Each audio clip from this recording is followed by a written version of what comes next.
Damos gracias a Dios en esta tarde preciosa, tarde donde estamos realmente disfrutando del ambiente del Espíritu Santo en esta tarde. Quiero seguir con este mensaje, características de un cristiano, en esta etapa número 4. Vamos a abrir entonces la Biblia en la primera carta del apóstol Juan, primera de Juan, capítulo 2, y vamos a leer del versículo 15 al versículo 17. Y vamos a través de esta palabra, hablar un poquito acerca de la cuarta característica de un cristiano. Y la cuarta característica de un cristiano es que no ama al mundo. Y voy a tratar de explicar a qué se refiere el apóstol cuando dice esto en primera de Juan, capítulo 2, versículos 15 al 17. Comienza diciendo de esta manera en el nombre de Jesús: no améis al mundo ni las cosas que están en el mundo. Si alguno ama al mundo, el amor del Padre no está en él. Óiganlo muy bien en esta tarde. Porque todo lo que hay en el mundo, la concupiscencia de la carne, la concupiscencia de los ojos, la soberbia de la vida, no es del Padre, sino que es del mundo. Y el mundo pasa y sus concupiscencias, mas el que hace la voluntad de Dios permanece para siempre. Muy bien, hasta ahí vamos a leer. O sea que comienza diciendo el apóstol: no améis al mundo ni tampoco las cosas que pertenecen al mundo. Si alguno ama al mundo, entonces quiere decir que es muy posible que todavía no seas salvo, o todavía no has entendido lo que es el verdadero cristianismo. Porque todo lo que hay en el mundo va en contra de lo que es el servicio a Dios. Vamos en primer lugar a entender que el cristiano no ama al mundo. Si notamos el versículo 16, dice que el mundo porque lo que hay en el mundo, la concupiscencia de la carne, la concupiscencia de los ojos, la soberbia de la vida, no pertenecen a los hijos de Dios, pertenecen al mundo. Y vamos a entender qué es ser cristiano, o por qué el cristiano no ama al mundo, como dice Juan 3:16, o el mundo que no dice Juan 3:16, porque dice Juan 3:16 que de tal manera amó Dios, también dice, ¿verdad?, al mundo.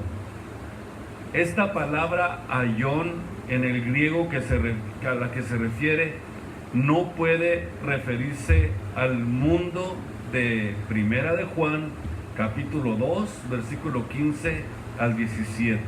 ¿Están de acuerdo conmigo que no puede referirse a ese mundo? Entonces,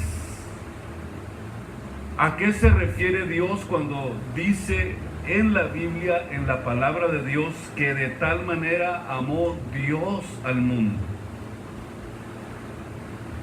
Y esa es la razón por la que les digo que no es al mundo al que se refiere en la epístola del apóstol Juan, lo que Jesús dijo. Se refiere Jesús cuando dice que de tal manera amó Dios al mundo, se refiere a las almas. Porque sola y exclusivamente dio su vida por ellas, no las dio por ninguna otra cosa. Jesucristo no dio su vida por las riquezas del mundo, no dio su vida por las cosas más valiosas que pueda haber en la tierra, sino que Él dio su vida por las almas. Entonces, el mundo al que se refiere Juan en primera de Juan 2:15, óigame bien, porque es aquí donde ustedes van a aprender a hacer lo que es la diferencia. El mundo al que se refiere primera de Juan 2:15 al 17 es un sistema organizado, invisible, de maldad, que es dominado por Satanás. Muy bien, vamos tratando de comprenderlo cada vez mejor. Cuando Jesús dice que de tal manera amó Dios al mundo, se refiere a las almas preciosas. Primera de Juan 2:15 está hablando no de ese mundo, sino de un sistema organizado, invisible, de maldad, que es dominado por nuestro adversario, por el adversario de nuestras almas, por Satanás. Al sistema que se encuentra detrás de todo aquello que Satanás manipula. Por eso necesitamos aprender a hacer esta gran diferencia. Dice en 2 de Corintios capítulo 10, vaya usted conmigo a 2 de Corintios capítulo 10 y vamos a leer del versículo 3 al versículo 5, y vean ustedes la diferencia del mundo al que nosotros estamos refiriéndonos cuando la Biblia habla de esto. 2 de Corintios capítulo 10, y vamos a leer del versículo 3 al 5, y dice de esta manera: destruyendo todo consejo y toda altura que se levanta contra la ciencia de Dios, y cautivando todo intento a la obediencia de Cristo, y estando prestos, vamos a leer del versículo 3 al versículo 5, ¿verdad? Disculpen, me equivoqué. 2 de Corintios 10, 3. Pues aunque andamos en la carne, hablando naturalmente que andamos en el mundo, no militamos según la carne. Ahí está la diferencia del mundo espiritual que nos rodea y del mundo natural en el que vivimos. Porque las armas de nuestra milicia no son carnales, sino poderosas en Dios para la destrucción de fortalezas, para destruir ese mundo organizado, invisible, de maldad, que es dominado por nuestro adversario, el sistema que se encuentra de todo aquello que está detrás, manipulándolo el enemigo. Destruyendo, decíamos nuevamente, toda fortaleza que se levanta en contra de la ciencia, o sea, del conocimiento de Dios, y cautivando todo aquello que viene en contra de nosotros para poder nosotros obedecer a nuestro Señor Jesucristo. O sea, dice la Biblia que nosotros huimos de la corrupción que está en el mundo por concupiscencia. Se refiere y lo dice claramente a los deseos de la carne. O sea, Dios dice: mira dentro de ti, mira dentro de tu vida, en lo más profundo de tu ser, de tu corazón, y date cuenta que dentro de ti, dentro de tu vida, hay deseos y tú no puedes saber qué tienen estos deseos. Y no vas a poder descubrirlos si antes no sientes que algo te atrae a querer pecar contra Dios y hacer todo lo prohibido. Por eso Dios quiere que nosotros aprendamos a mirar y poder visualizar lo que hay dentro de nosotros. Que existen esos deseos, y si no existieran esos deseos dentro de nosotros, nosotros no pudiéramos entender el mundo espiritual que nos rodea y que es real y que es verdadero. Y te das cuenta que esos deseos que están dentro de ti y que comienzan a alborotarse con imágenes, con fotografías, con lo que ves, con lo que deseas, y comienza a despertar un monstruo que hay dentro de nosotros. Y si tú no sabes manejar tu vida espiritual, si no sabes manejar tu mente, si no sabes manejar tus ojos, todos los sentidos que nosotros tenemos, los 5 sentidos que tenemos, si no sabemos manejarlos debidamente, nos pueden llevar a la destrucción. Y cada vez que veamos algo que nos llame la atención, esos deseos se van a alborotar. Si miramos imágenes, si miramos fotografías, inmediatamente, si son atractivas para esos sentidos que tenemos dentro de nosotros, de lo más profundo de nuestras vidas, van a comenzar a alborotarse, y eso es precisamente el área en la que Dios quiere que nosotros aprendamos a pelear la buena batalla. Porque las armas de nuestra milicia no son carnales, sino que son espirituales. Y estas armas son poderosas en Dios para poder destruir todas esas fortalezas que quieren llegar a nosotros para que nosotros pequemos contra Dios. Esa es la razón por la que Dios purifica nuestra mente, nuestro espíritu, purifica nuestra vida, para que a través de la purificación espiritual nosotros aprendamos a contrarrestar todo eso que viene en contra del conocimiento y de la ciencia de Dios. Y es ahí cuando descubres que ahí están esos deseos y que batallan contra el alma. No provienen de Dios, es un deseo prohibido en donde Dios me hace a mí responsable de ponerles freno, de detenerlos.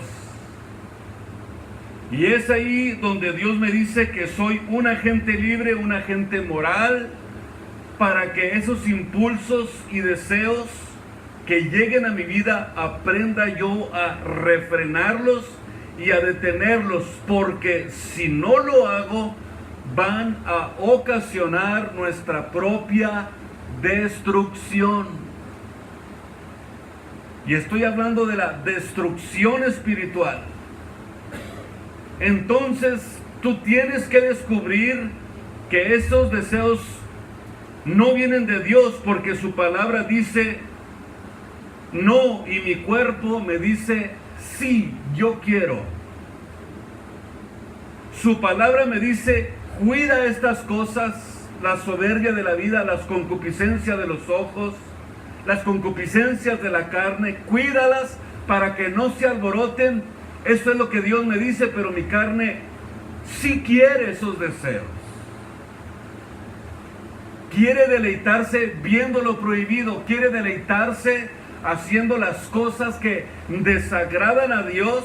Pero Dios me dice que cuando yo me convertí a Cristo, la Biblia me lo dice, hubo un cambio radical en nuestras vidas, y ahora renunciamos a toda impiedad, a toda injusticia, a toda inmundicia, para poder ser apartados para el servicio de Dios.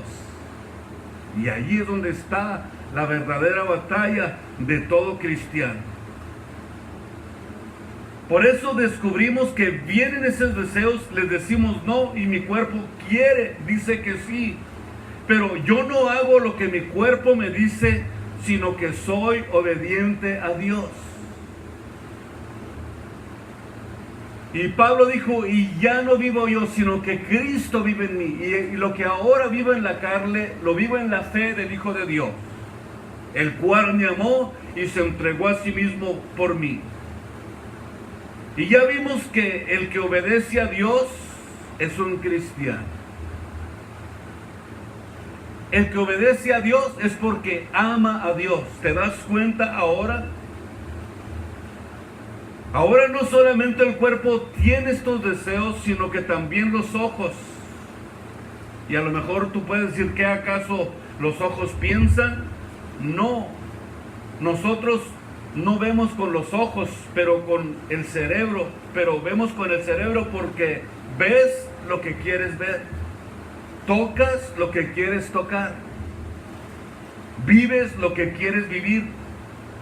Los ojos simplemente son la ventana, son el instrumento a través del cual el cerebro usa para que nosotros podamos ver bien. O sea, fíjate bien, dentro de nosotros hay deseos y estos deseos no pueden ser puestos en acción sin los ojos. Los ojos son la ventana del cuerpo.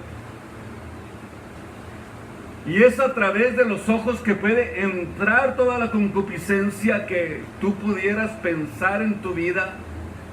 Y es a través de los ojos que puede entrar, porque ahí es precisamente donde está el acceso. Pero cuando llega el cerebro capacitado, la mente renovada por el Espíritu Santo, tiene la capacidad de decisión.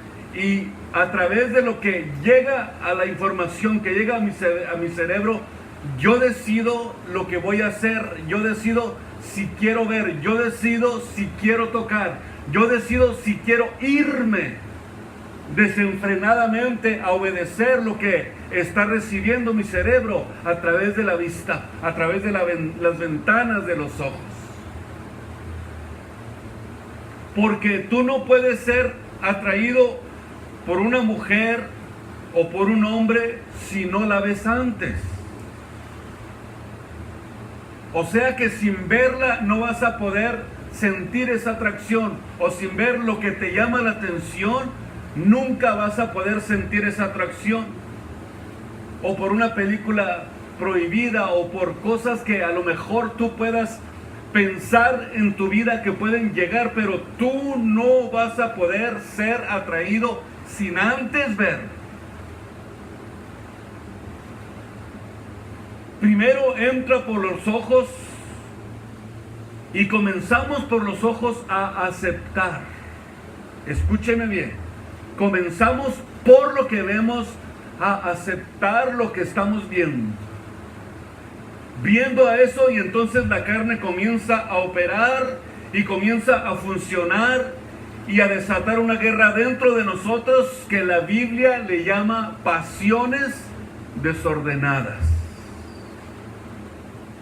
Y la Biblia le llama concupiscencias, que significan pasiones desordenadas de la carne. Por eso es importante aprender y entender, todos los hijos de Dios, de qué estamos hechos, cómo funcionamos, cómo podemos ser, como decía Santiago, atraídos y cebados. Y tenemos los hijos de Dios mucho que perder cuando nosotros hemos adquirido y tenido una salvación tan preciosa, tan grande en nuestras vidas. Y por eso aprendemos a través del tiempo, a través del conocimiento, a refrenar todo aquello que viene en contra del conocimiento y de la ciencia de Dios. Por eso cuando nosotros venimos a la Biblia es como un manual.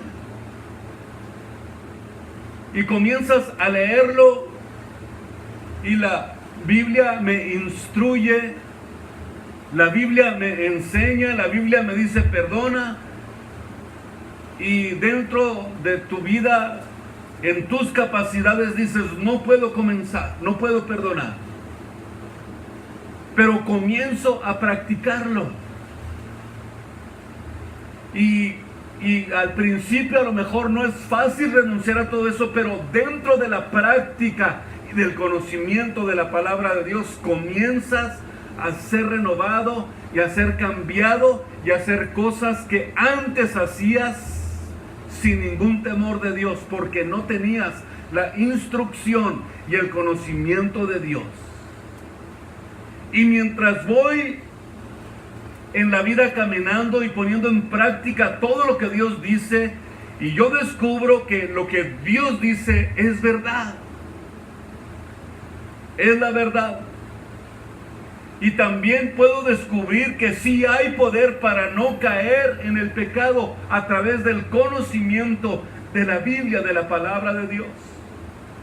Comienzo a descubrir que esto es verdad, pero para que esta verdad funcione en mi vida, ¿qué es lo que necesito? Obedecer. Para que la verdad de Dios funcione en nosotros, tenemos que obedecer lo que dice. Si Dios dice, cuida estas áreas de tu vida, cuida tus ojos, cuida los impulsos de la carne, cuida el rencor, cuida el odio, cuida todas esas cosas y apártate de ellas y haz el bien. Eso quiere decir que para que esas cosas comiencen a funcionar, necesitamos a comenzar en la práctica de la obediencia para que Dios comience a trabajar en nuestras vidas.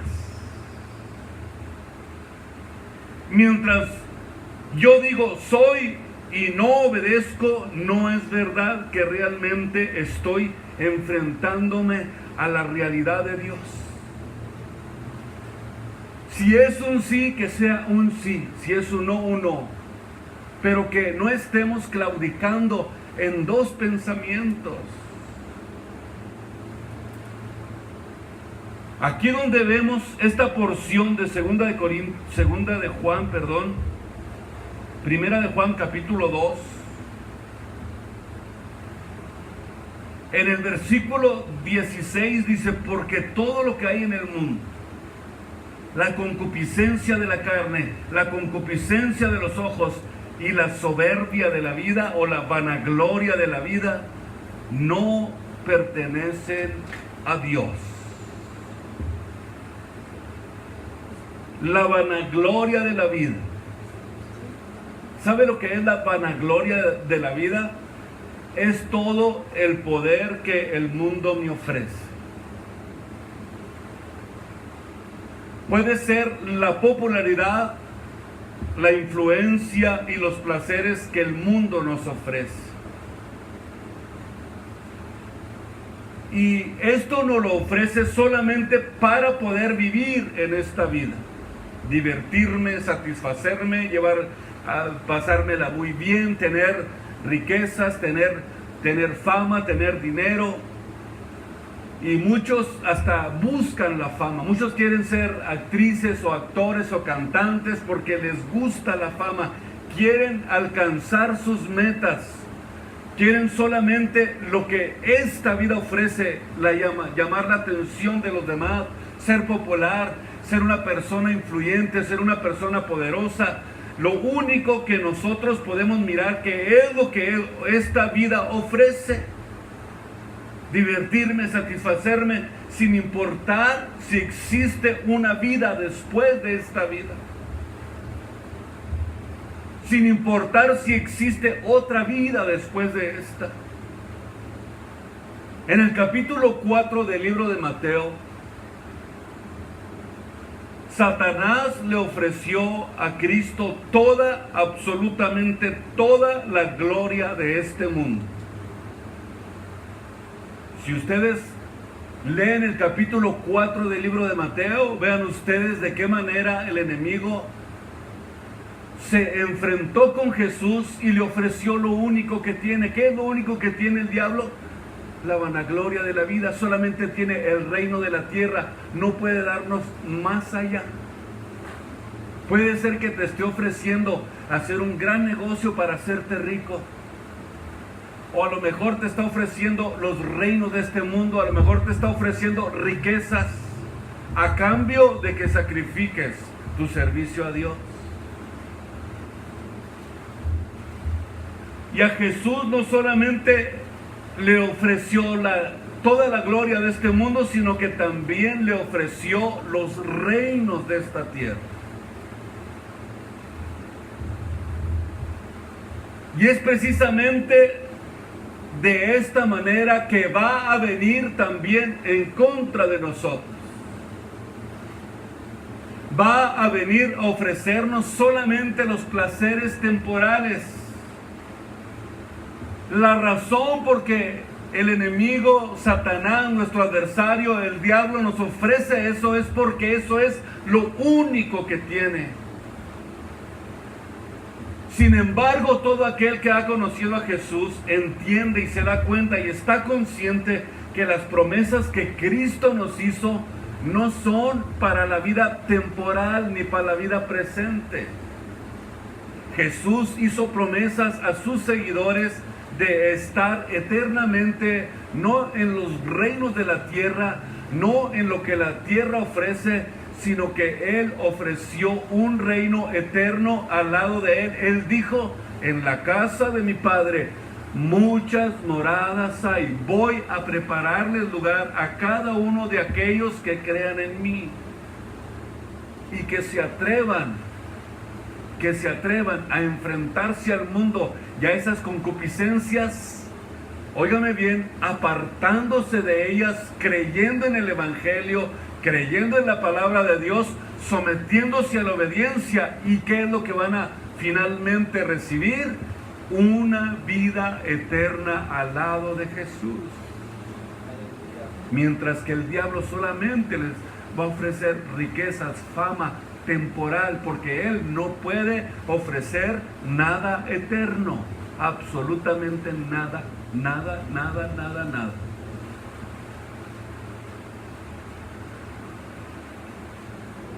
Y precisamente el enemigo va a venir a ofrecernos lo mismo a nosotros también, lo mismo que le ofreció a Cristo. A lo mejor te va a ofrecer riqueza y te va a decir para que tengas muchas mujeres, para que te diviertas, para que andes en Rolls Royce el lunes, el martes en Lamborghini y en Jaguar el viernes, pero solamente es temporal. Es temporal. Jesús dijo: ¿de qué le sirve al hombre si granjeare o se ganare todo el mundo y al final de cuentas pierde su alma? ¿De qué le sirvió todo lo que tuvo? En el capítulo 11 del libro de los Hebreos vemos una serie de testimonios de hombres de Dios que tuvieron esas mismas agallas y esas mismas convicciones para poder enfrentarse al mundo y no estar dispuestos a dar barata la vida espiritual que ellos habían ofrecido, que ellos habían obtenido, por medio del conocimiento de Dios. Estos hombres de Dios estuvieron dispuestos a morir sin importar absolutamente nada de lo que les pudiera pasar, con tal de heredar ese reino eterno de Dios. Vemos, por ejemplo, en Hebreos 11:13, dice que conforme a la fe murieron todos estos sin haber recibido las promesas, sino mirándolas de lejos, creyéndolas, saludándolas y confesando que eran peregrinos y advenedizos en esta tierra. Lo mismo que nosotros somos peregrinos y advenedizos. No vamos a durar muchos años aquí en la tierra. ¿Cuántos años crees que puedas durar? ¿80, 90, 100, 110 años? Compara esos 110 años con una eternidad. ¿Qué prefieres? ¿Sufrir 100 años para heredar una eternidad al lado de Jesús, o disfrutar 100 años para estar lejos de Dios por toda la eternidad?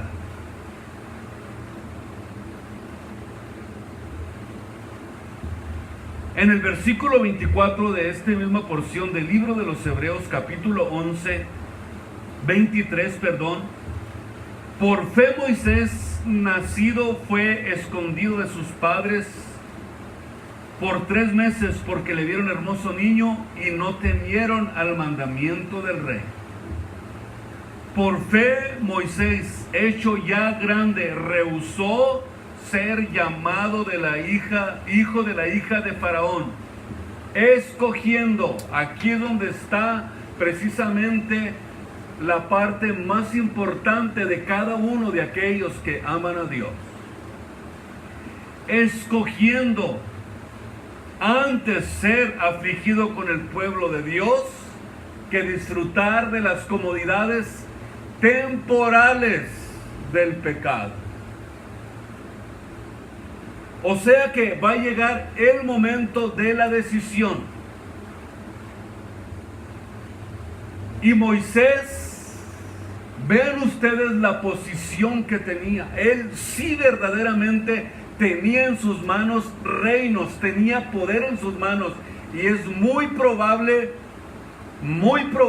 por la Biblia, por la palabra de Dios, que él fuera el siguiente faraón de Egipto.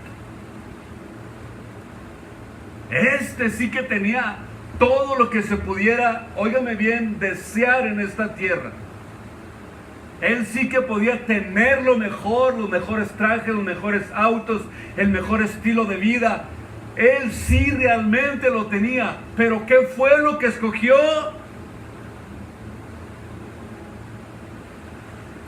Él dijo: todo lo que yo he recibido, como dijo Pablo, lo tengo para estiércol por el eminente conocimiento de Cristo. Y entonces, cuando llega el tiempo de la gran decisión, ¿cuál va a ser tu decisión?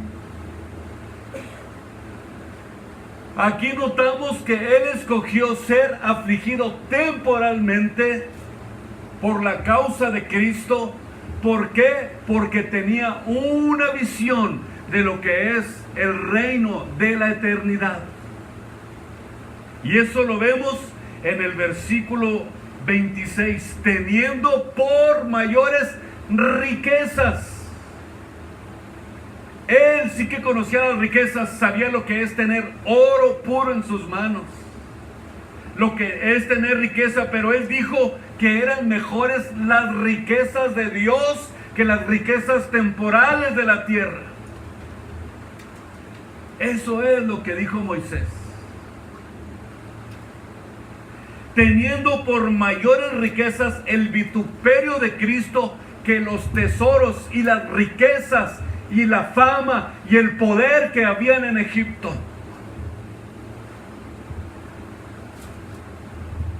La razón por la que estos hombres de Dios adoptaron este estilo de vida es porque creyeron que en la otra vida sería cuando ellos serían recompensados, serían cuando ellos serían verdaderamente galardonados, y por eso despreciaron todo aquello que el mundo les ofreció.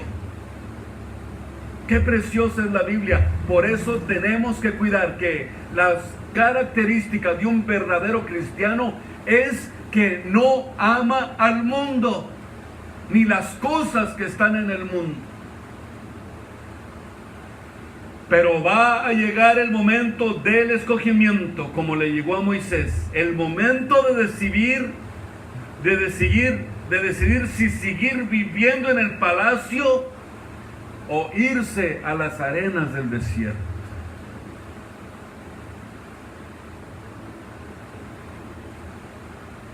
¿De qué le sirve al hombre si granjeare, si ganare todo el mundo y al final de cuentas pierde su alma?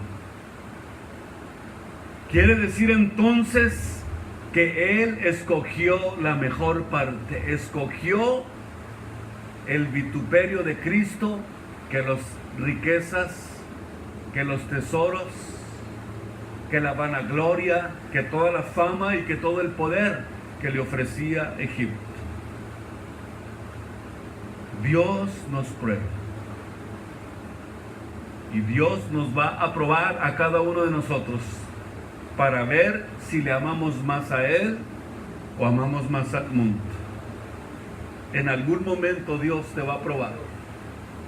En algún momento Dios te va a poner delante de la tentación para que aprendas a elegir y digas: yo quiero el vituperio de Cristo y amo más a Cristo que los placeres temporales del pecado.